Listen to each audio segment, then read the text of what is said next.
नमस्कार मित्रों, जैसा कि आप सभी जान रहे हैं, हम एमपीपीएससी असिस्टेंट प्रोफेसर की पाठ्यक्रम पर बातचीत कर रहे हैं, जिसके अंतर्गत इकाई 8 काव्यशास्त्र पर हमारा वर्तमान लेक्चर चल रहे हैं। और इसके अंतर्गत भी हम भारतीय काव्यशास्त्र पढ़ चुके हैं और पाश्चात्य काव्यशास्त्र पर हम प्लेटो का काव्य सिद्धांत, अरस्तु का अनुकरण और विरेचन सिद्धांत, लॉन्जाइनस का उदात्त सिद्धांत, विलियम वर्ड्सवर्थ का काव्य भाषा सिद्धांत पढ़ चुके हैं। अब हम कॉलरिज का कल्पना सिद्धांत पढ़ेंगे। कॉलरिज का कल्पना सिद्धांत पाश्चात्य काव्यशास्त्र का एक महत्वपूर्ण सिद्धांत है। कॉलरिज रोमांटिक युग के एक महत्वपूर्ण कवि एवं आलोचक थे। उनका जन्म 1772 ईस्वी में हुआ था। इनकी शिक्षा दीक्षा क्राइस्ट चिकित्सालय और कैम्ब्रिज में हुई। जन्म 1772 ईस्वी, शिक्षा दीक्षा क्राइस्ट चिकित्सालय और कैम्ब्रिज में हुई थी। विद्यार्थी जीवन में ही कॉलरिज एक महान कवि और आलोचक के लक्षण दिखाई देने लगे थे। बचपन से ही वे एक प्रतिभा संपन्न विद्यार्थी और पाठक थे। अंग्रेजी के स्वच्छंदतावादी विचारकों में कॉलरिज का स्थान सर्वोच्च है। आर्थर साइमंस नामक विद्वान ने कॉलरिज की प्रसिद्ध रचना बायोग्राफिया लिटरेरिया को सर्वश्रेष्ठ आलोचना ग्रंथ माना है। आर्थर साइमंस और उनके अनुसार सर्वश्रेष्ठ आलोचना रचना ग्रंथ क्या है? Biographia Literaria. ये महत्वपूर्ण है। कॉलरिज की रचना पूछी जाती है। बायोग्राफिया लिटरेरिया नाम से प्रसिद्ध है। कॉलरिज वर्ड्सवर्थ के न केवल मित्र थे बल्कि सहलेखक भी थे। उन्हीं के सहयोग से कॉलरिज ने 1798 ईस्वी में लिरिकल बैलेट्स नामक काव्य संग्रह की रचना की। कॉलरिज ने 1798 में लिरिकल बैलेट्स लिखा। किसके सहयोग से? विलियम वर्ड्सवर्थ के सहयोग से। अंग्रेजी काव्य जगत में आज भी कॉलरिज का विशेष स्थान है। अंग्रेजी के आलोचकों में एक पहला व्यक्ति है, वह पहला व्यक्ति है जिसने काव्य और दर्शन के अटूट संबंधों की बात आग्रहपूर्वक कही। उनकी मूल धारणा यह है कि काव्य और तत्व चिंतन एक दूसरे के साथ गहरे जुड़े हुए हैं। बिल्कुल, उनका क्या है मूल अवधारणा? काव्य और तत्व चिंतन एक दूसरे के साथ बहुत गहरे संबंध में जुड़े हुए हैं। किसने कहा है? कॉलरिज ने कहा है। उनकी अवधारणा यही है। कल्पना की क्या परिभाषा दी है? यूँ तो कॉलरिज ने काव्य प्रयोजन, सौंदर्य विवेचन, आदर्श कवि के गुणों आदि पर विस्तार से चर्चा की है, लेकिन उनके कल्पना संबंधी विचार विशेष महत्व रखते हैं।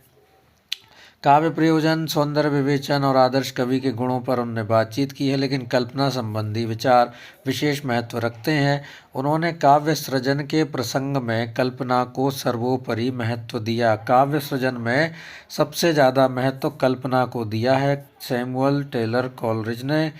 उनके विचारानुसार कल्पना एक ऐसी शक्ति है जिसकी सहायता से सत्य के किसी आधार के न होने पर भी नए प्रतिरूपों का निर्माण किया जा सकता है। कल्पना को उन्होंने शक्ति माना और महत्वपूर्ण स्थान दिया। कल्पना को काव्य सृजन में सबसे महत्वपूर्ण माना है। कॉलरिज क्या लिखते हैं कि पूर्व अनुभूतियों की पुनर्योजना से अपूर्व की शक्ति को कल्पना कहते हैं। जैसे मन में हम सोच लेते हैं कोई चीज़। कई कवियों ने बहुत सारे प्रतिमान लिखे हैं। बहुत आपने सुने होंगे कवियों के, कितने बड़े बड़े प्रतिमान कल्पना रूपक देते हैं वो अपने कविताओं में। और पुनर्योजना, पूर्वानुभूतियों की पुनर्योजना से अपूर्व की शक्ति को कल्पना कहते हैं। इसी को कल्पना कहते हैं। वर्तमान का अवगहन करने वाली स्मृति तथा अनागत का वहन करने वाली कल्पना होती है। वर्तमान का अवगहन करने वाली स्मृति तथा अनागत का वहन करने वाली कल्पना होती है। मनुष्य और पशु में यही सबसे बड़ा अंतर है कि मनुष्य तो कल्पना की तूलिका से मनचाही सृष्टि बना सकता है, लेकिन पशु उसे नहीं बना सकता।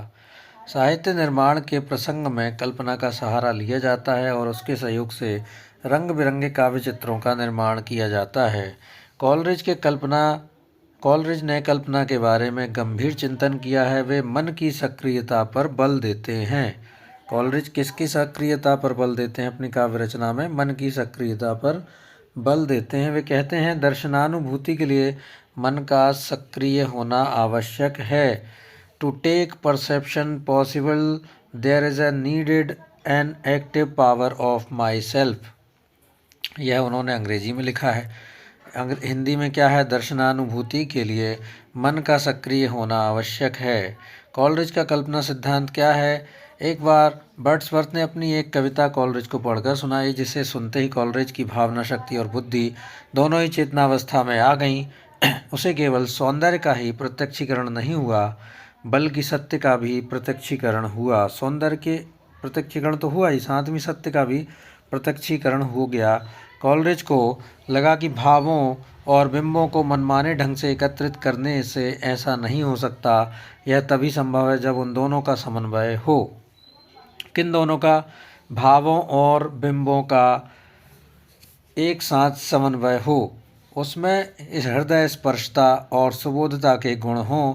वस्तुतः वर्ड्सवर्थ ने अपनी उस कविता में संस्कारों, बिंबों, प्रत्ययों आदि का अद्भुत प्रतिभा शक्ति से एकत्रीकरण किया, तभी उसमें लौकिक चमत्कार आ गया।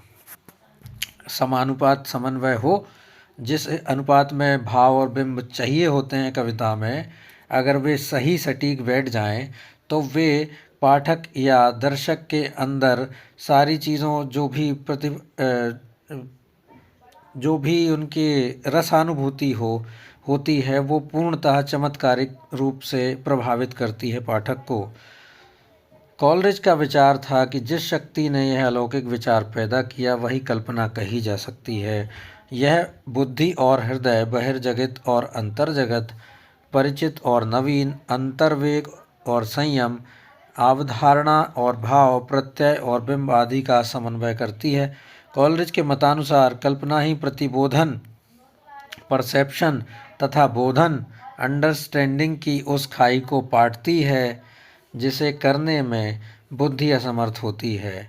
कल्पना ही हमारी जो समझ को, और जो व्यक्ति सोचता है और समझता है, पहले सोचा फिर उसको समझने में, दोनों में जो बीच का संबंध बनाती है ना, वो उसके बीच के संबंध को कम से कम कर देती है। जिसके अंतर होता है, उसका जो पाठक के अंदर अंतर व्याप्त होता है, वही कल्पना करती है कि दोनों को एक कर देती है। तभी जो कि बुद्धि नहीं कर पाती, बुद्धि सवाल खड़े करने लग जाती, लेकिन कल्पना ऐसा नहीं करती। हम बहुत सारी चीज़ें कल्पना में ऐसी चीज़ें सोच लेते हैं जो हमें आनंद तो देती हैं, लेकिन अगर हम बुद्धि से सोचें तो वो पूर्ण होने वाली चीज़ें नहीं होती। कई बार हम कल्पना में बहुत अच्छी चीज़ें भी सोच लेते हैं जो कई बार पूर्ण नहीं हो सकती। तो इसीलिए उन्होंने कहा है कि प्रतिबोधन और बोधन के बीच के अंतर को खत्म कर देती है कौन? कल्पना। और बुद्धि ऐसा करने में असमर्थ होती है। इस कल्पना शक्ति में प्रकृति के शाश्वत और सुंदर रूपों को प्रकट करने की शक्ति आ जाती है। कॉलरिज का कल्पना सिद्धांत की प्रमुख विशेषताएं क्या हैं? यूनिफाइंग क्रिएटिव फैकल्टी, समन्वयकारी रचनात्मक शक्ति और सौंदर्य निर्माण शक्ति। कॉलरिज के कल्पना सिद्धांत की विशेषताएं क्या हैं? समन्वयकारी रचनात्मक शक्ति और सौंदर्य निर्माण शक्ति, ब्यूटी मेकिंग पावर और यूनिफाइंग क्रिएटिव फैकल्टी। कॉलरिज के अनुसार कल्पना वह मानसिक शक्ति है जिसके द्वारा विभिन्न तत्वों का एकीकरण होता है। विभिन्न तत्वों का एकीकरण कल्पना शक्ति द्वारा होता है। वह एक समन्वयकारी शक्ति है और किसी विषय के विभिन्न पक्षों को एक संश्लिष्ट अनुवृत्ति के रूप में ढालती है, जिससे वे पक्ष घुल मिलकर एकाकार हो जाते हैं। ब्रह्म और प्रकृति का विवेचन। कॉलरिज एक दार्शनिक और तत्ववेत्ता थे। कॉलरिज का कल्पना सिद्धांत दर्शन और तत्व चिंतन पर आधारित है। दर्शन और तत्व चिंतन पर आधारित है। कौन सा कल्पना सिद्धांत? उसका विचार था कि संसार के सभी पदार्थ ब्रह्म के विषय या विचार हैं। संसार के सभी पदार्थ ब्रह्म के विषय या विचार हैं। यह संसार उसी की प्रतिमूर्ति है। ब्रह्म कल्पना बाह्य प्रकृति को ब्रह्म के सामने रखती है। यह संसार उसी ब्रह्म की कला है। मानव चेतना विश्व चेतना के अनुसार है। जैसे ब्रह्म कल्पना बाहरी प्रकृति को ब्रह्म मन के सामने रखती है, उसी प्रकार मानव कल्पना प्रकृति के क्षेत्र को मानव मन के सामने रखती है। यदि यह संसार ब्रह्म का आत्मज्ञान है तो मानव का संसार मानव का आत्मज्ञान है। इस आत्मज्ञान का मूल कारण कल्पना ही है। इस कल्पना को कॉलरिज ने प्रथम कल्पना कहा है, प्राइमरी इमेजिनेशन। आत्मज्ञान का मूल कारण कल्पना ही है। कल्पना को कॉलरिज ने प्रथम कल्पना कहा है, प्राइमरी इमेजिनेशन। यह कल्पना प्रत्यक्षीकरण के सिवाय कुछ नहीं है। यदि संसार भगवान का प्रत्यक्षीकरण है तो मानव जगत मानव का प्रत्यक्षीकरण है। ब्रह्म के विचार संसार में विद्यमान हैं और संसार के पदार्थ उनको प्रतिबिंबित करते हैं। इसी प्रकार से मनुष्य के विचार मनुष्य जगत में प्रवेश करते हैं और मनुष्य के क्षेत्र में उपस्थित पदार्थ उसके विचारों को प्रतिबिंबित करते हैं। जैसे हमारे अंदर कोई विचार आया, कोई चीज़ को निर्माण करने का विचार आया, तो हम जो सोचते हैं उसी को हम सामने लाने की प्रयास करेंगे। ऐसे ही ब्रह्म ने सोचा, ईश्वर ने सोचा, उसके अंतर के जो विचार थे उसने वैसी सृष्टि रच ली। ऐसे ही मानव के अंदर के जो विचार हैं, जैसे जैसे नई नई टेक्नोलॉजी जो मानव बना रहा है, वह मानवीकृत कल्पना के जो साकार होने वाली चीज़ें हैं वही हैं। मानव जो सोच रहा है वही करके दिखा दे रहा है, यही इसमें समझाया गया। अतः कॉलरिज का कल्पना सिद्धांत मानव कल्पना को ब्रह्म कल्पना का प्रतिरूप मानता है। कल्पना एक अलौकिक प्रेरणा है, ईश्वरीय सृजना शक्ति की सगी बहन है। कल्पना एक अलौकिक प्रेरणा है, ईश्वरीय सृजना शक्ति की सगी बहन है। अतः जो कार्य ब्रह्म कल्पना करती है वही मानव कल्पना करती है। अंतर केवल विस्तार का है। ब्रह्म कल्पना व्यापक, अनंत और असीम है, लेकिन मानव कल्पना अपेक्षाकृत अल्प और सीमित है। यह अंतर बताया। ब्रह्म कल्पना व्यापक, अनंत और असीम, मानव कल्पना अपेक्षाकृत अल्प और सीमित है। इस प्रकार कॉलरिज ने अपने कल्पना संबंधी अवधारणा के पीछे ब्रह्म और जगत का तात्विक विवेचन भी किया है। इस संबंध में वह कहता है कि प्रकृति में आदर्श और प्रतीकात्मक अर्थ विद्यमान है, कल्पना द्वारा ही हम उन्हें देख सकते हैं। इस संबंध में वह यह भी कहते हैं कि जड़ पदार्थों को देखकर कवि के मन में अनेक भाव पैदा होते हैं। उदाहरण के रूप में चांद, सूर्य, कमल, तालाब आदि को देखकर कवि के मन में अनेक कल्पनाएं उत्पन्न होती हैं। इस प्रकार जब जड़ चेतन का प्रभाव पड़ता है तो काव्य रचना होती है। कल्पना के प्रकार क्या बताए हैं? प्राइमरी इमेजिनेशन और सेकेंडरी इमेजिनेशन। मुख्य प्राथमिक कल्पना और दूसरी है गौण कल्पना। कॉलरिज ने आत्मा और जगत को आत्मा और सत्ता का एक रूप माना। ऐसा करके वह ब्रह्मवादियों का समर्थन करते हैं। जहाँ ब्रह्मवादी आत्मा और जगत की भिन्नता का कारण माया को मानते हैं, वहाँ कॉलरिज कल्पना को मानते हैं। जहाँ ब्रह्मवादी आत्मा और जगत की भिन्नता का कारण माया को मानते हैं, वहाँ कॉलरिज कल्पना को मानते हैं। कल्पना के कारण एक ही चेतना खंड खंड रूप में दिखाई देती है। वह मानव मन में मानसिक संसार को उत्पन्न करती है। कल्पना मानव ज्ञान की सजीव ताकत है और समूचे मानव प्रत्यक्षीकरण का मुख्य साधन है। यही कल्पना विषय और विषयी को अलग अलग मानकर चलती है। हम इंद्रिय द्वारा जो कुछ जानते हैं, कल्पना ही उसमें व्यवस्था उत्पन्न करती है और हमारे अव्यवस्थित ज्ञान को व्यवस्थित करती है। क्या करती है? यही कल्पना विषय और विषयी को अलग अलग मानकर चलती है।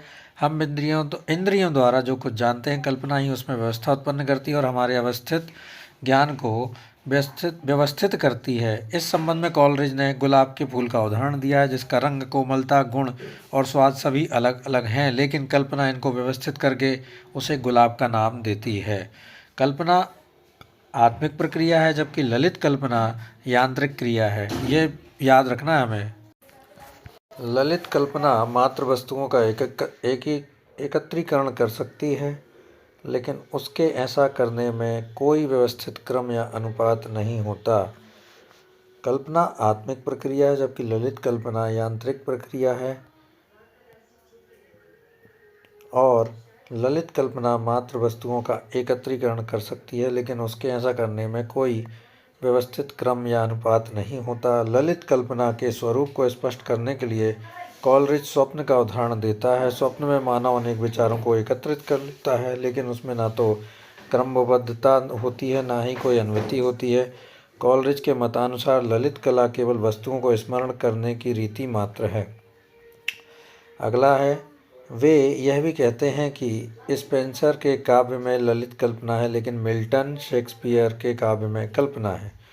कल्पना के कारण ही मिल्टन और शेक्सपियर काव्य श्रेष्ठ है, लेकिन स्पेंसर की ललित कल्पना को कम आंका है उन्होंने। इस प्रकार कॉलरिज ने मानसिक शक्ति के 3 प्रकार बताए हैं: ललित कल्पना, प्राथमिक कल्पना और विशिष्ट कल्पना। कॉलरिज के अनुसार ललित कल्पना स्मृति का एक प्रकार है, प्राथमिक कल्पना सब में पाई जाने वाली शक्ति है तथा विशिष्ट कल्पना कवियों और कलाकारों में पाई जाने वाली सृजनात्मक शक्ति है। यही कल्पना सर्वश्रेष्ठ है। कौन सी? विशिष्ट कल्पना कवियों और कलाकारों में पाई जाती है और यह मानव को प्रकृति से जोड़ती है।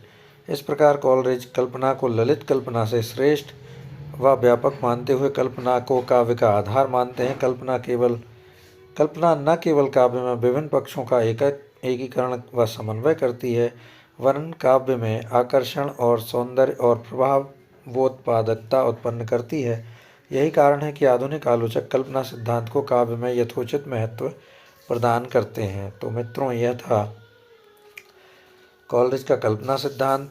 अगले सिद्धांत को लेकर हम जल्दी ही प्रस्तुत होंगे। धन्यवाद।